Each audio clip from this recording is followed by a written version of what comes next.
The Companions Questline is a bit of a weird one for me. On the one hand, it has a few problems that really keep it from being truly great, but on the other hand, the charm levels of this particular setting and its characters are so through the roof that you can't help but feel like you've gotten something out of it. Now, the point of reviewing these separately was to see how they stand up on their own, but I can already tell that I'm going to find myself comparing and contrasting it with the Mages College, because it has a lot of the same problems as the Mages College, but also has a lot of strengths the college didn't have, that keep this storyline from being absolutely dire. We start off pretty simply by heading off to Jorvaska. We walk in on a brawl that's just a bit of flavour that has nothing to do with anything. In fact, I never saw the Dunmer of that fight ever again after that. We can chat to anyone and everyone, but as far as joining up goes, it's Kodlak we have to speak to. We head down to the living quarters to find Kodlak and Vilkas exchanging some clumsy foreshadowing. Not nearly as clumsy as the relentless fake warnings of doom the college had mined, and in this instance actually makes us think, I wonder what's going on, rather than, what the fuck is going on? A subtle difference, but an important one. So, we go through the spiel you expect of these sort of things. Kodlak is happy to welcome us in, Vilkas isn't sure, we do a few routine tests and are eventually let in as a whelp. We get our first odd job, which is actually randomly selected from plenty of odd job quests, some of which can really change the tone of the overall quest line.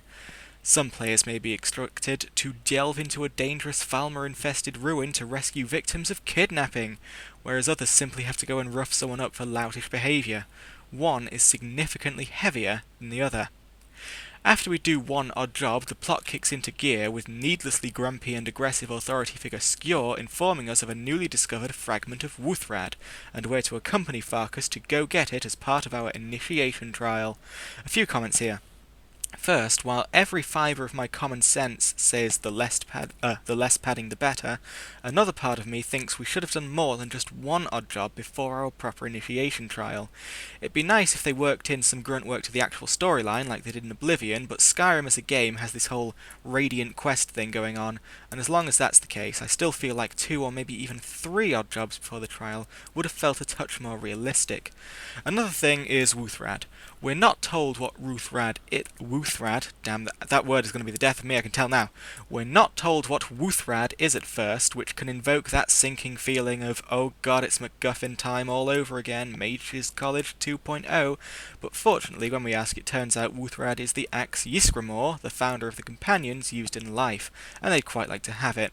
A trophy for commemorative and sentimental reasons is refreshingly downbeat after the Mages College's most fucking awesome floating ball in the world just so happened to be hidden right here approach, and while Wuthrad eventually ends up being important, which in itself is kind of predictable, it's nice to have a mundane artifact ending up being important rather than having an item lying around which everyone and their mums relentlessly tells you is important.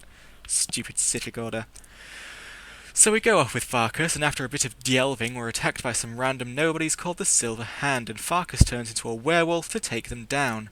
The first time you see this is frankly really rather cool, and I'm thankful this plot point was introduced in such a dynamic way, because I absolutely would not put it past Bethesda to have them simply tell you they were werewolves, then show you later.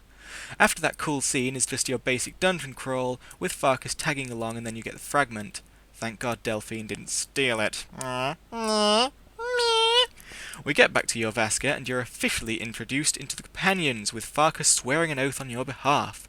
This scene is really nice. It's a tiny little thing, over in less than a minute, and yet it does more to make you feel like you're really proud of this group than the Mages College ever did. I never felt like I was a student, or anyone of any position at all in that college. For all the plot cared, I could have been a sellsword running jobs for them, but here you are really getting a feeling that you belong, and it brings the charm level of the storyline up exponentially. Pardon me, I have a bit of dry mouth. One of the things that's really helping the Companions questline at this point is that the Companions themselves actually have some presence. Skjor and Kodlak don't make much of an impression, sure, and so their deaths, spoilers, don't really succeed at stirring any emotion, but it's more Farkas, Vilkas, and Aella that really help the story feel like it has some good characters behind it. Vilkas is the least utilised of all of them together, but they all have... What am I trying to say? Brain, come on. So yeah, Vilkas is the least utilised, but all of them together have plenty of presence in the storyline with their own distinct and distinctly likeable personalities. Farkas is like a puppy, dumb but kind. Vilkas is smarter, more sour and grumpy, but ultimately has your back. Aella is fiery and keen for combat, but is unusual for Bethesda characters in that she actually shows a lot of respect for you. Most tough Bethesda characters have to be assholes, it seems. Even the minor background companions, naive Rhea, randomly hostile Najada, personality-deficient Tovar, and old ex-drunk Brill, have an impact on you. They don't actually feature in the story, but you still talk to them, or are talked at by them, because they are in fact in the same place as the quests are. In the Mages College, your fellow students squirrel away to an out-of-the-way room, never to re-emerge after the first quest. At least here there's an actual sense of community. Anyway, back to the plot. After another odd job, we're invited by Skior to the Inner Circle, a group within the Companions, to meet him after dark. Here we meet Aella in werewolf form and are, quite frankly, pressured into drinking her blood. He says we don't have to, but if we don't, the plot doesn't progress, so really we do. So we take a sip of that, and are allowed a brief werewolf rampage, during which I accidentally managed to accidentally kill one of the minor companions. Oops. When we wake up, Aella takes us to hunt some werewolf killers, the Silver Hand again. Now, the Silver Hand are never really explained or looked into as a group. They're basically a slightly different flavour of bandit, but there's enough evidence scattered throughout their dilapidated forts that they're hardly a noble organisation, and most likely kill Khajiit and Argonians as well. All beasts, as it were. Or maybe I'm just reading into hints that weren't there. Part of me thinks the Silver Hand would be better explained and expanded upon, but then I remember how Bethesda can sometimes hammer ideas and concepts into the ground with line after line after line of dreary dialogue. Remember when we got like 3 "Are you really the Dragonborn?" speeches in a row near the start of the main quest? So bearing that in mind, I actually quite like how the show don't tell approach comes into their seedy nature, although a journal here or there wouldn't go amiss.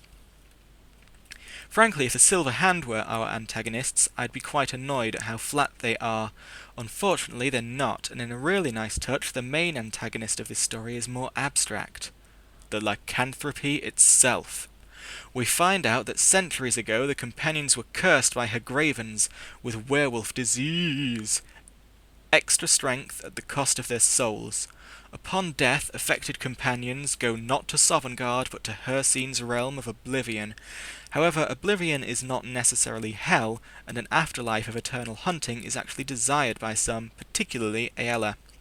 Kodlak, on the other hand, wants an afterlife in Sovngarde, and doesn't approve of you and Aella running around killing Silver Hand, for reasons of honour, rather than morality. This conflict with the characters and their hopes and desires adds yet another level of depth and charm that the Mages College was so sorely missing. Unfortunately, this conflict isn't explored very much before Kodlak is killed by a Silver Hand attack that occurred while we were hunting the Hagravens who first cursed the Companions in the first place. I dislike this part of the story just for how poorly it holds up under scrutiny.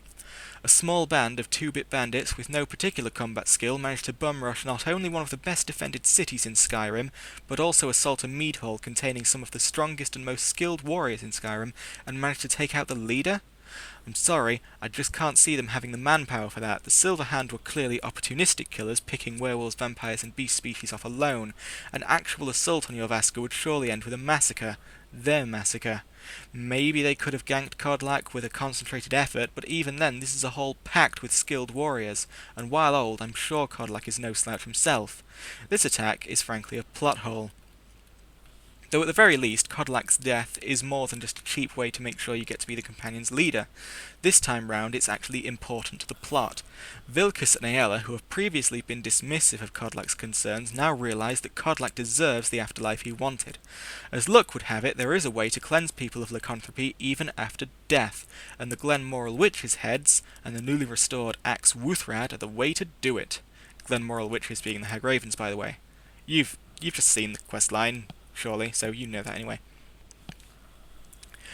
We go to Ysgramor's tomb with Aella, Vilkas and Farkas and battle against the ghostly Companions of past before we're making it to the chamber where Kodlak's spirit hides. We cleanse him of his beast blood and that's it.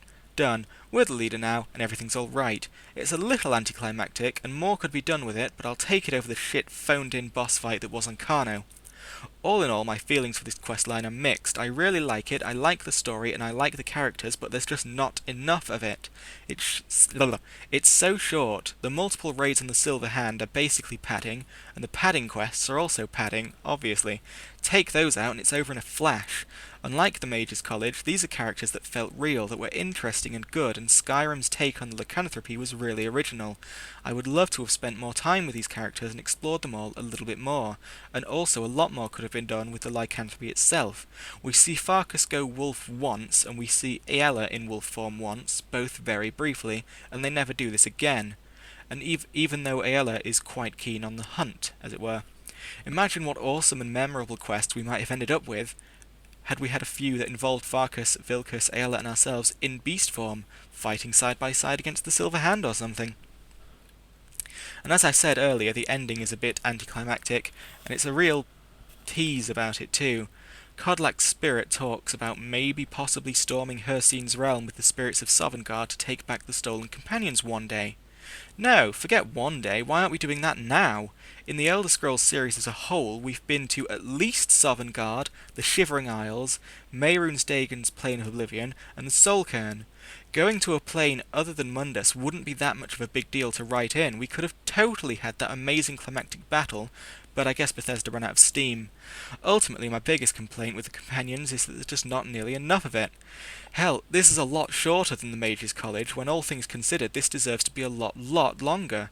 It was character-driven narrative that was engaging and easy to invest yourself in, and it's a real shame that it was over so quickly. Thank you for listening to me ramble on and basically rehash the plot with only a few minor opinions of my own slapped in there, and I'll see you in just a second for the Thieves Guild.